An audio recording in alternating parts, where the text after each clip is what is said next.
અધ્યાય 13 શ્લોક 15 જે તમામ ઇન્દ્રિયોના કાર્યો દ્વારા પ્રકાશિત થાય છે છતાં પોતે ઇન્દ્રિયોથી રહિત છે, જે કોઈ પણ વસ્તુ સાથે આસક્ત નથી, છતાં સમગ્ર સૃષ્ટિને ધારણ કરીને તેનું પાલન કરે છે, જે ત્રણેય ગુણોથી પરે છે, છતાં ગુણોના તમામ કાર્યનો સાક્ષી અને અનુભવ કરતા છે.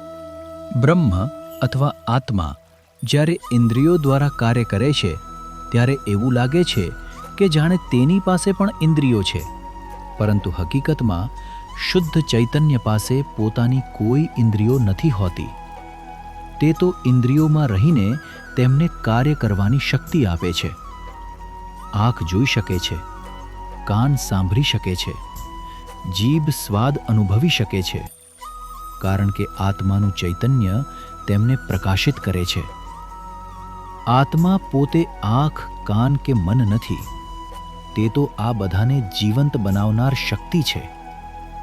આત્મા પોતાનો પ્રકાશ ઇન્દ્રિયો દ્વારા વ્યક્ત કરે છે. ભગવાન આગળ કહે છે કે શુદ્ધ ચૈતન્ય આસક્ત નથી, છતાં સમગ્ર સૃષ્ટિનો આધાર છે.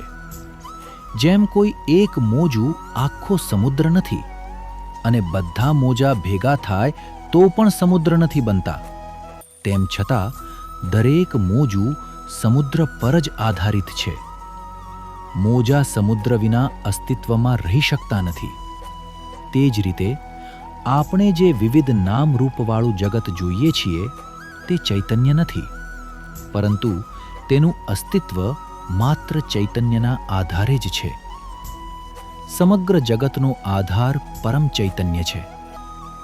ભગવાન પછી કહે છે કે પરમાત્મા ગુણોથી રહિત છે, છતાં ગુણોના બધા અનુભવોના આધાર છે. સત્વ, રજસ અને તમસ, આ ત્રણ ગુણો મનને વિવિધ સ્થિતિઓમાં લઈ જાય છે. મન ક્યારેક શાંત બને છે, ક્યારેક ચંચળ બને છે અને ક્યારેક આળસુ બને છે. પરંતુ આ બધા ફેરફારો મનમાં થાય છે, આત્મામાં નહીં.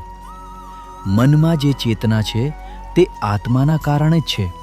તેથી એવું લાગે છે કે આત્મા ગુણોનો અનુભવ કરે છે, પરંતુ હકીકતમાં આત્મા તો હંમેશા ગુણાતીત અને અપરિવર્તનશીલ રહે છે.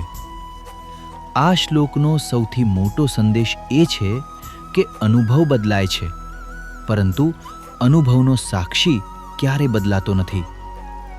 જ્યારે આ સત્યનો અનુભવ થાય છે ત્યારે વ્યક્તિ સમજે છે કે હું મન નથી, હું શરીર નથી, હું ગુણો નથી. હું તો એ શુદ્ધ ચૈતન્ય છું જે આ બધાને પ્રકાશિત કરે છે. આ જ આત્મજ્ઞાનનું હૃદય છે.